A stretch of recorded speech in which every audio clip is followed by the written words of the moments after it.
What's up, everyone? It's your boy Noah Radd 89 here, and you know what time of the year it is. We got love, we got romance in the air, but you know what says love besides all those heart-shaped candy boxes and those gifts and those cards with all those nice little things that you say to your wife or your hubby. You know what else says love besides that? How about Harry Warden and My Bloody Valentine 3D? Yes, today we're going to talk about one of the coolest Valentine's Day horror films. So if you like your beautiful loved one to get a nice heart in a heart-shaped box delivered to them, blood and gore aplenty, and an awesome minor killer going around with a pickaxe, Harry Warden, slaying and killing on Valentine's Day, then stay tuned to the channel right now because, like I said, today we're going to talk about this film, my feelings on this film, My Bloody Valentine 3D from 2009. So let's do this. Roll it.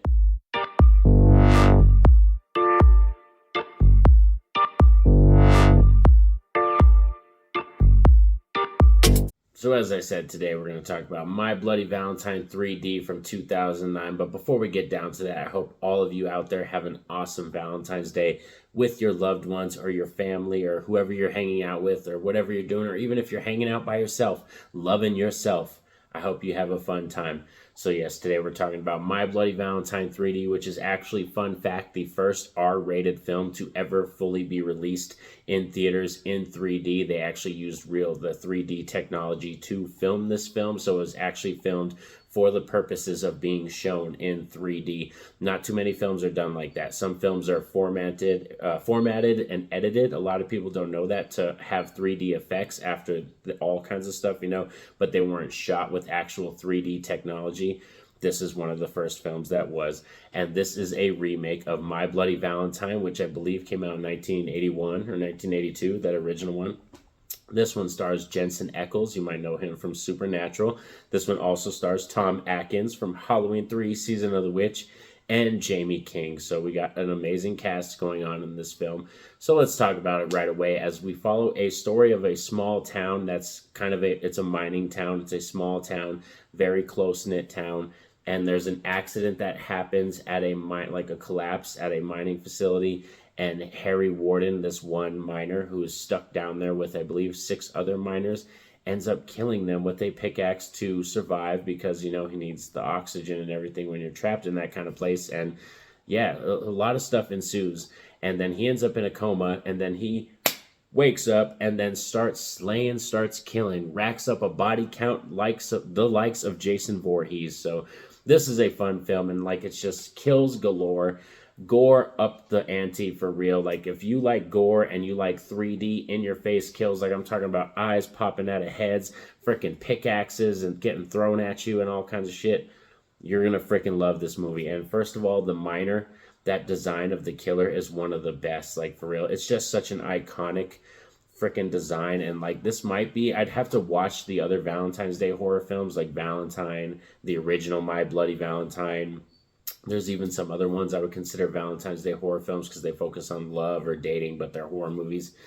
This is probably my favorite, actually, just because it goes balls to the wall. And this is a film that doesn't quit. It doesn't stop, and it just keeps going. There's kills aplenty. It's one of those films that when you're watching it, you're I think the director and the producers and writers were yeah, we need a kill every 2 minutes. Can you do that? And the creators were yeah, we could freaking do that. So yes, as you can tell, I'm very high on this film when it comes to the killer design, be it the graphics, even though it's some CGI stuff and the 3D effects, it's off the charts. This film goes for it. And this is one of those films that I feel very jealous because I know some people that got a chance to see this film in theaters when they had the 3D technology and go see this one. And this is one that I would have died to see in theaters. I can't believe I missed this one. I don't even know what I was doing in 2009, but I wasn't doing anything that cool to be missing My Bloody Valentine 3D in theaters when it came out. But yeah, for real, this is a film that, like I said, it doesn't quit.